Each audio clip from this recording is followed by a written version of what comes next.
Hey, everybody. Welcome to the B2B Revenue Leadership Podcast.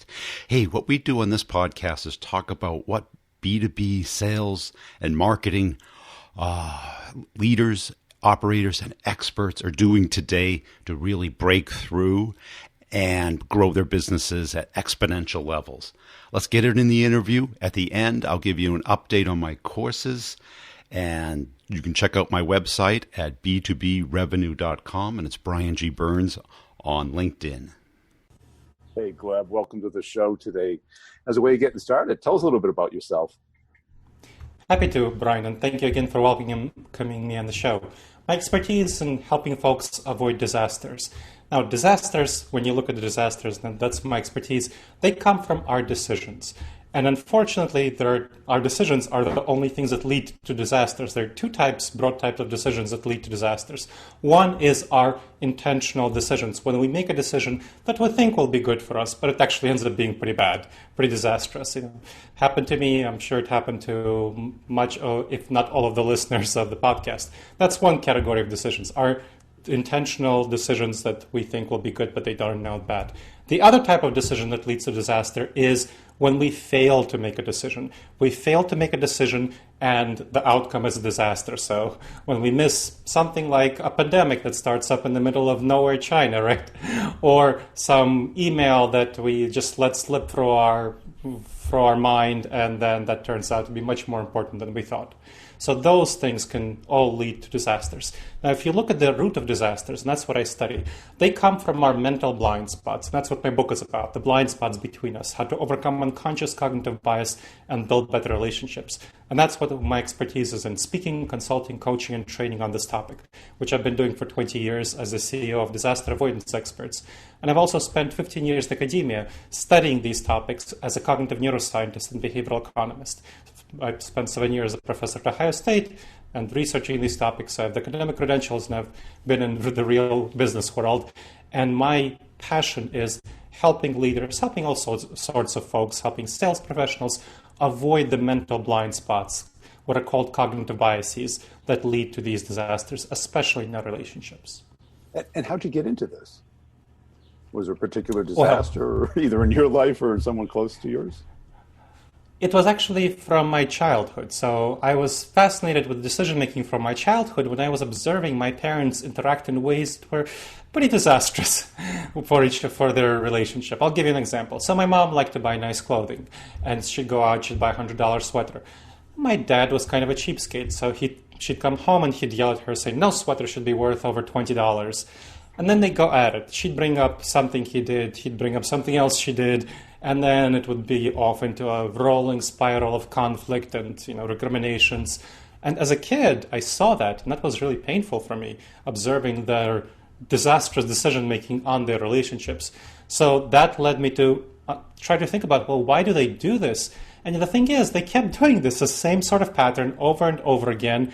And these are the patterns that I later learned about that are called cognitive biases. But I didn't know that at the time. I just knew that was not the right way to live. And that was not the right way to make decisions about how to relate to each other and how to communicate effectively. But nobody sat me down and say, "Hey, kiddo, here's how you make good decisions, here's how you make bad ones." Nobody taught me that in school.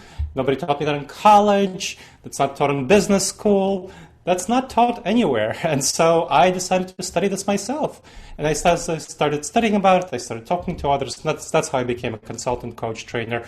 But I saw that there was actually very little good quality literature available out there on making good decisions about our relationships and our communication.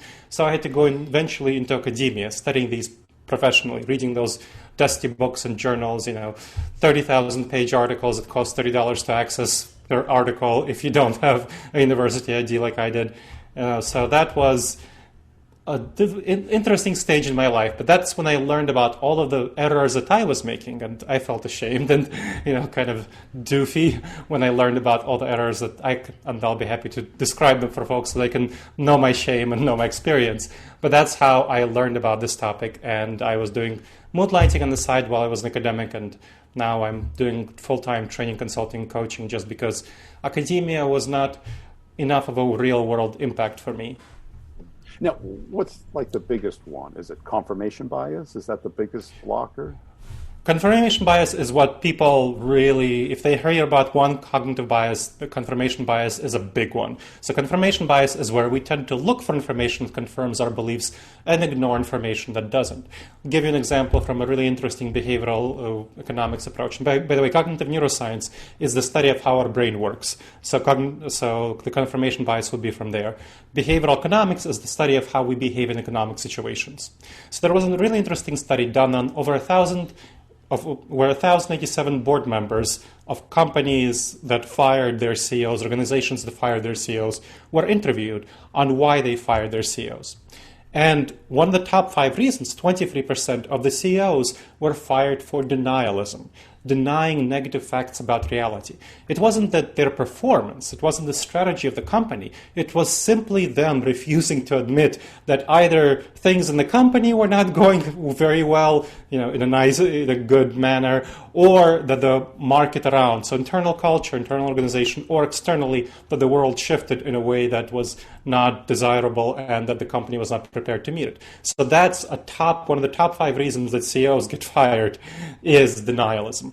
And denialism, a major part of that comes from confirmation bias. Now, what happens when we need to look back at why we feel the way we feel? Our feelings drive our behaviors and our thought patterns, and they drive these cognitive biases. So our feelings are the root of this. Now, if you look at the feelings, if a CEO feels that he or she is a great CEO, therefore their company must be doing great, and they filter out all signals of negative information. Anything negative coming to them, they filter it out. They say, no, this can't be true because I'm a great CEO and this must be a great company. Right? They go from the inside out, not from the outside in. And that is one type of confirmation bias, where you ignore information that doesn't conform to your beliefs. The other component of confirmation bias is when you search for information that confirms your beliefs. So let's say if you search online for something like, is Tesla stock going to go up? What kind of answer will Mr. Google give you? Mr. Google will give you answers that Tesla stock will go up, right? The phrasing of the question is itself a form of confirmation bias. You're looking for information that confirms your beliefs, rather than saying something like, what direction is Tesla stock going to head, or something like that. So that's one of the biggest ones if people hear about it. Now, that's not the biggest one for me. So I told you I discovered one of the biggest ones for me. The biggest one for me that a lot of sales folks, so as a CEO and as a consultant, coach, and trainer, I'm in sales, right? Obviously, that's a major component of what I do. I do delivery, but I also do sales. So a lot of sales professionals, a lot of leaders of all sorts, entrepreneurs, people at the top of organizations who are definitely always in sales by definitions, one of the biggest problems for them and for me is called the optimism bias. Now, the optimism bias looks like this. When I look at the world, I see a place full of opportunity. I see a mostly friendly place, a place where I can gain. I miss a lot of the risks, a lot of the threats, a lot of the problems. I have very high expectations for other people and for myself, and for my ability to convince other people to do what I want them to do, which is not necessarily going to be great. I have 20 ideas before breakfast, and I think they're all brilliant. That is what confirmation bias looks like. When a sales professional comes to his sales manager or her sales manager and says, yeah, these will be my numbers by the end of the quarter. This is what optimism bias looks like. When I consult with sales managers, they always tell me that the sales professionals inevitably overestimate their quarter numbers. And that is a form of optimism bias, where you tend to be way too optimistic about the future. And of course, that in some ways that's good because it motivates me to go forward. But in many ways, that's bad because your sales manager loses trust in you if you consistently overestimate your numbers, and then you come out with the lower numbers. And of course, if you overestimate your probability of a sale, you'll be chasing sales that you don't need to be chasing. You'll be making bad decisions in how you communicate to others because you won't anticipate some of the problems and some of the issues that they might be experiencing. So you won't be able to overcome their objections effectively if you fall too much into optimism bias. So optimism bias is one that's not as frequently talked about, but it's a huge one for me and other people who are in sales, whether it's directly sales or leaders like myself. Let's go back to Tesla, because I think that brings up like the innovator's dilemma, where the Tesla shorts look at Tesla as an automotive company. So they compare it against Volkswagen, Mercedes, BMW. And of course, it's wildly overvalued. But the market is looking at it like a technology a platform company. Mm-hmm. Or the batteries, AI, self-driving, solar, an energy company. They're painting probably a little bit too rosy of a future. Leaders fall into this innovator's dilemma where they're so invested, the Kodak problem. Yeah. They're a film company making a digital camera that makes no sense to them, even though it's the future. What is that bias? That you can't see what's obvious? Well, when you can't see it's obvious, you have a combination of optimism bias. You have a combination of confirmation bias. You also have there's a cognitive bias called the Ikea Effect, and here we have to go back to emotion. So optimism obviously comes from your positive emotions. You'll see and by the way, there's a pessimism bias. So the opposite of optimism bias. So if you look in companies, people who would have the pessimism bias would often tend to be people in finance, finance, accounting, payroll, lawyers. Yes. Some people in HR. Yes, exactly. Yes, the controlling functions. So in companies, those would tend to be people who have the pessimism bias, kind of very risk averse. So optimism bias is not the only problem. There's an opposite problem, but there's an additional cognitive bias called the Ikea Effect. Now, the Ikea Effect is actually named for the furniture giant Ikea because of a well-known tendency where when people build their own furniture, they tend to greatly overvalue it on the open market. So, if you build a table and the open market will give you $50 for it, you'll tend to value it at $200. And there have been studies showing this, that people will not be willing to give up furniture they build. So, when people do home improvements on their home, right, they think that the home improvement, however much they spend on the home improvement, should increase their home value that much. Not the way it works, folks. That is not how it works, but that's how it feels. So whatever you construct yourself, whatever you make yourself, you have an emotional attachment to it. You feel positive about it. You pour your emotions into it, your heart, your baby, and then you have too strong of an attachment to it. So that's part of the innovator's dilemma, whatever you create. And so people who are invested into Tesla, people who tweeted out Tesla is great and who bought the stocks and who buy into the cult of personality around Elon Musk. I'm not criticizing cult of personality precisely. It's just it is what it is. He has a cult of personality, right? So that is when people buy into that, they pour their emotions into it and they feel strongly attached to it. So they will tend to overvalue Tesla stock because they value themselves, their attachment to it, too much. So you have kind of an IKEA effect going on as part of the innovator's dilemma. When you create something and you pour too much into it. So Kodak, by the way, actually created the first digital camera in 1983. Not everyone knows that. Clearly, know that. So the engineer in Kodak created it, but they chose not to develop it. They chose to put it on the shelf because they thought, well, we're a film company. Also, when they were looking at the 1990s, early 1990s, at their profit margins. They tried to look at the profit margins from digital. They looked at the profit margins from film, and they saw that the profit margins from film were 62%. From digital, it was something like 30%, so just half of that. And they thought, well, why should we go into the digital if we're already well positioned in film? We'll just keep going film. Well, what they discovered is, 60% of zero is still zero, as digital became the future, and that was clearly a bad idea. And is there a name for the inability to see the future, where we think tomorrow is going to be just like today, regardless? Mm-hmm. Yes. So that's not necessarily something that has to do with the innovator's dilemma. It's a part of who all of us are. So if you think about yourself in the future, 5 years from now, this is not about innovation. Think about yourself 5 years from now. You probably think of yourself as an older version of yourself, a little bit wiser, but mostly same value, social circle, living in the same house, most of you, and so on. This is what people tend to think about. But think about yourself 5 years ago. You'll probably realize you're in many ways a very different person than you are right now. Kind of 5 years is a long time. There are a lot of things that happen, shape you in powerful ways. But we don't realize that in 5 years, we'll probably be just as different as we were 5 years ago. And that's a really profound insight. And it's very hard for us to internally realize that, to internally accept it.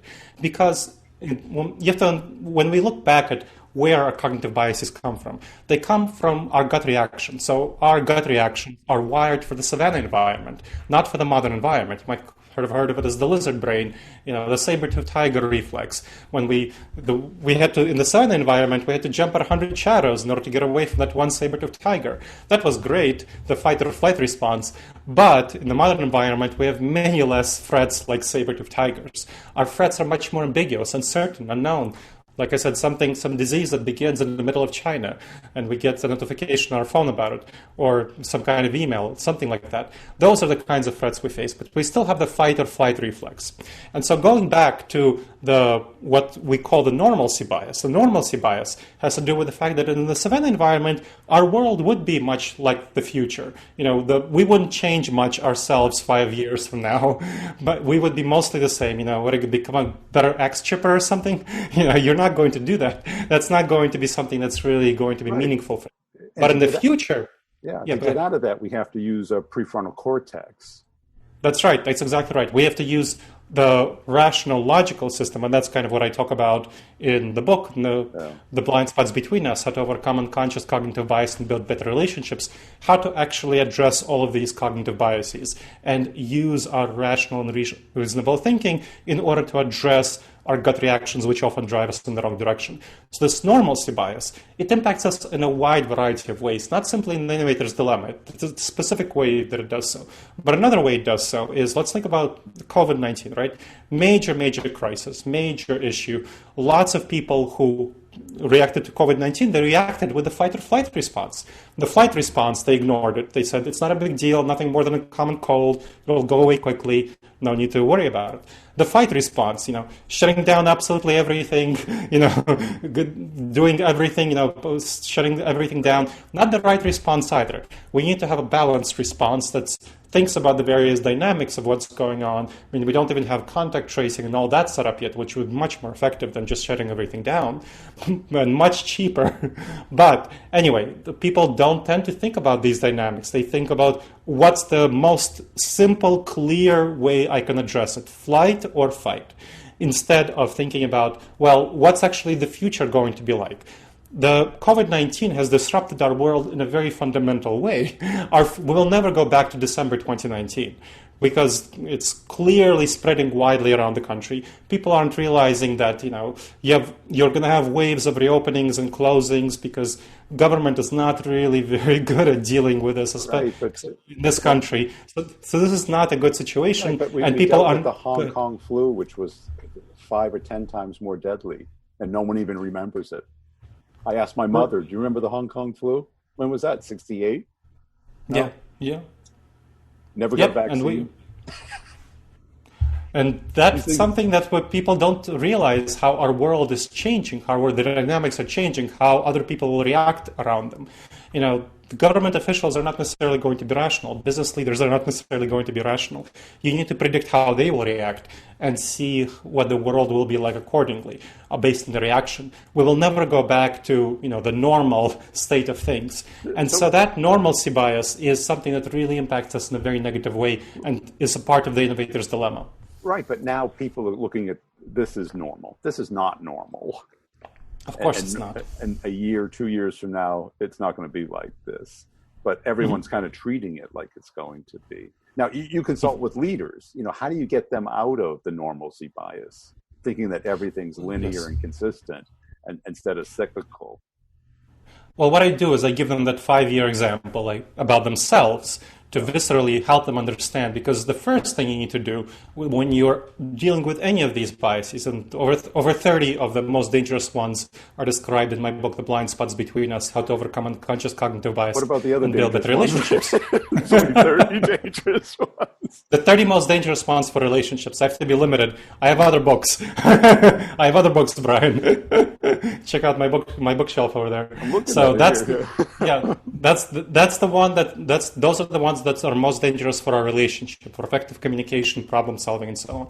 I talk about other ones in different books, but the 30 most dangerous ones are there, and I talked about only a few here. So then what you need to do with a normalcy bias, any of these biases, the first step is to realize how you personally fall into it, how it impacts you in your life. And that when you talk to leaders about, hey, 5 years ago, 5 years from now, that viscerally hits them and they see, okay, yes, I can see that.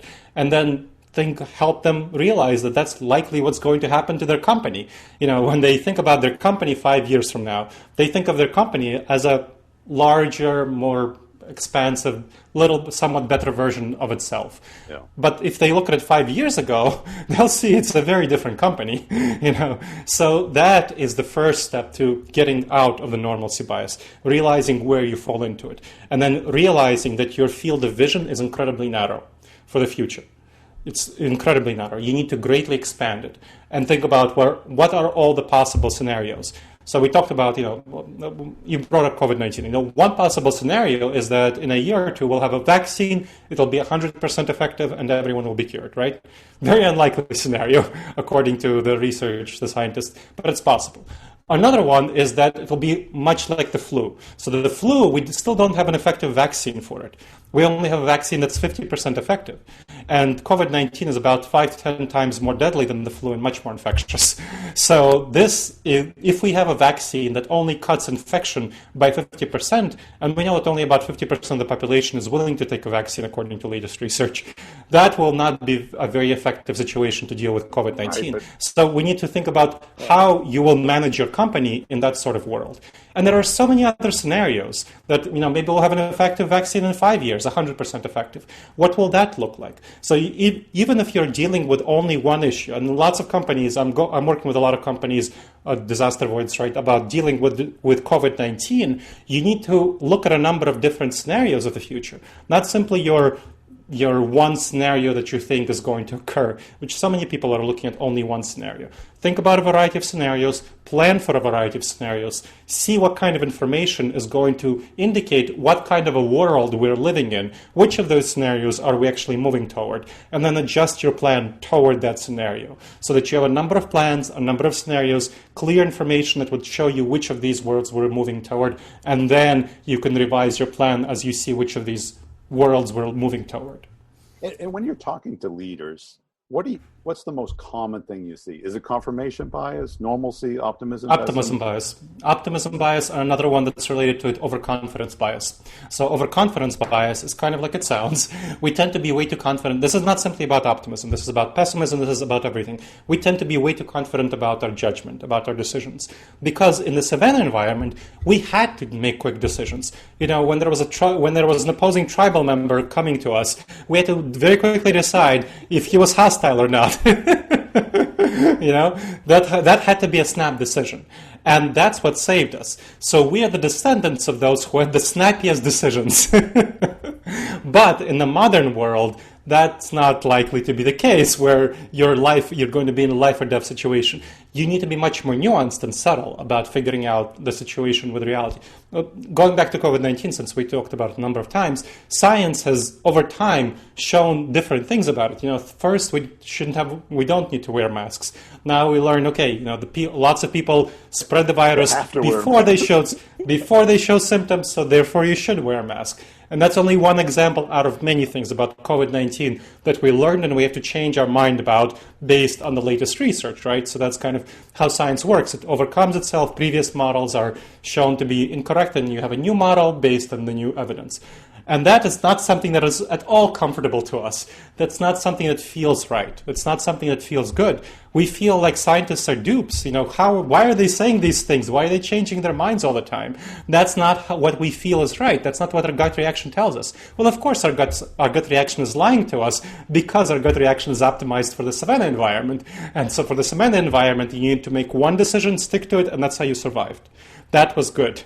Not in the modern environment. You need to change your mind often. That's why so many people, when they trade in stocks, we talked about Tesla, they buy high and sell low.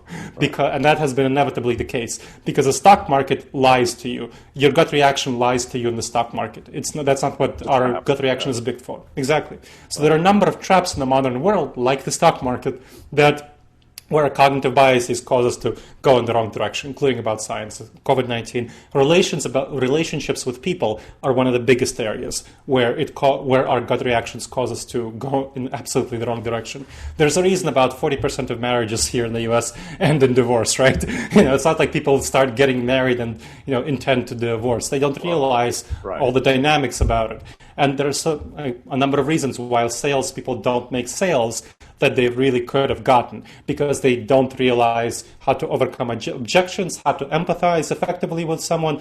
They don't realize that appealing to reason and logic is really not what you need to be doing. You need to be appealing to emotions, because emotions are the key driver to our thought patterns, to what we actually end up doing, to our behaviors.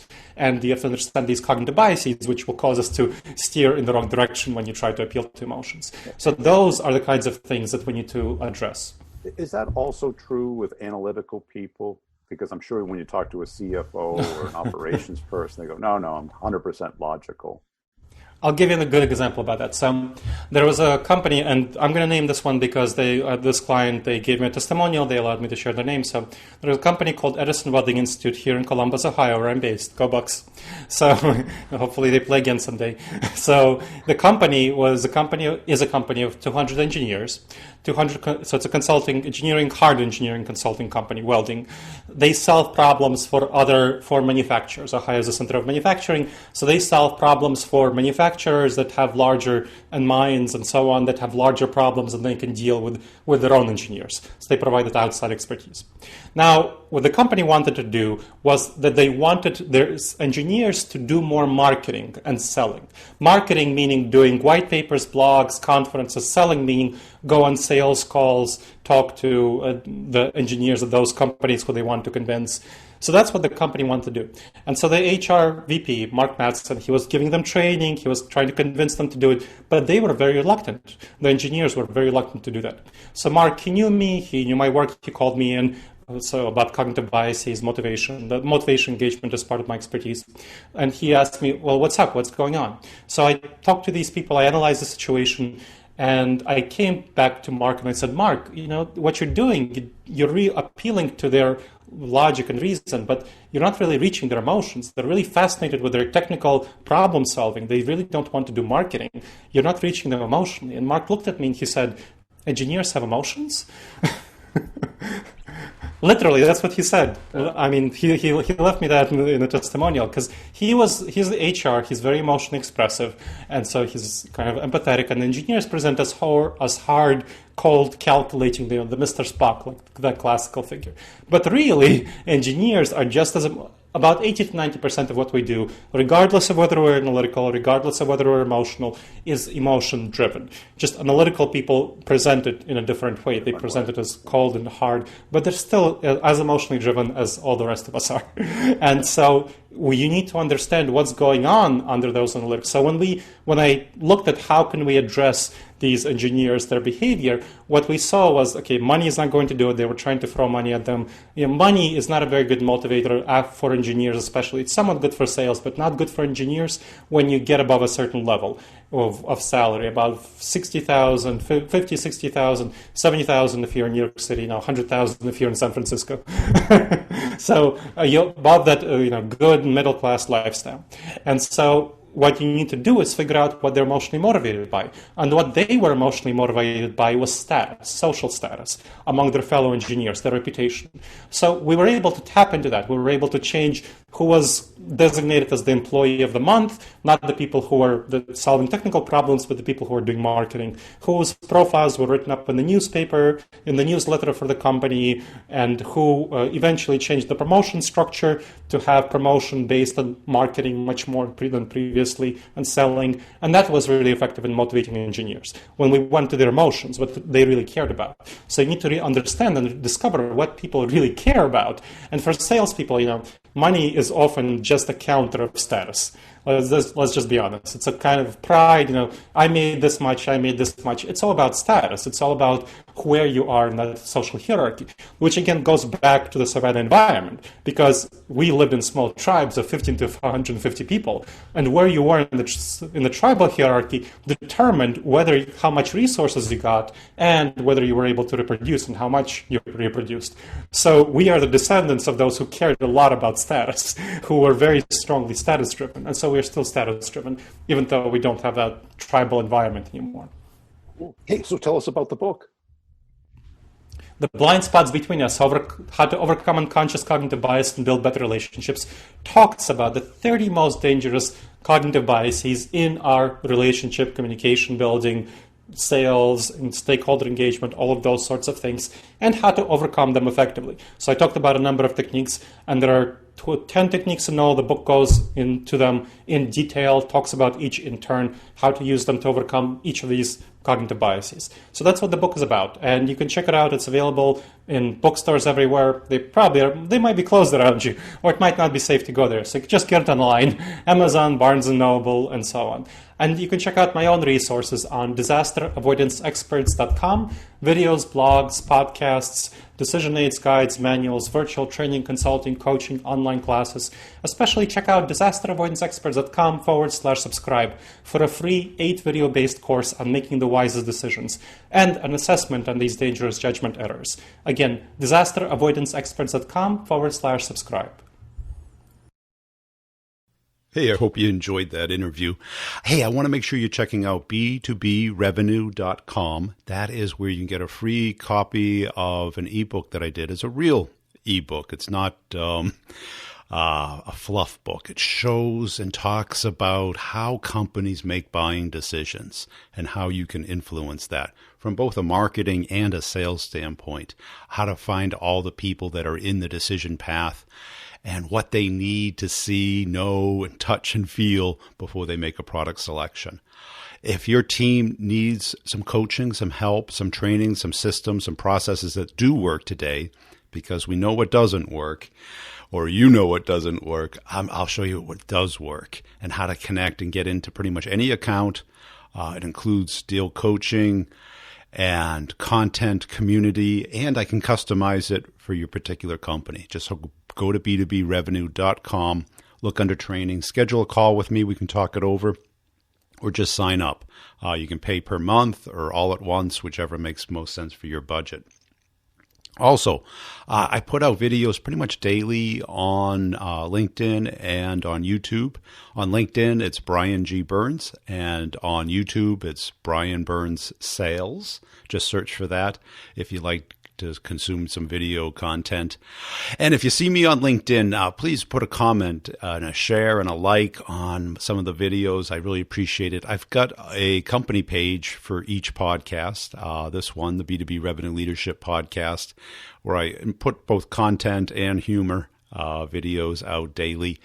And tell a friend about the podcast. Really appreciate you listening. Check out the show notes for all the partners and the connections you can make there, the coupon codes for the products to evaluate them, see if they're a right match for you. And we'll see you next time.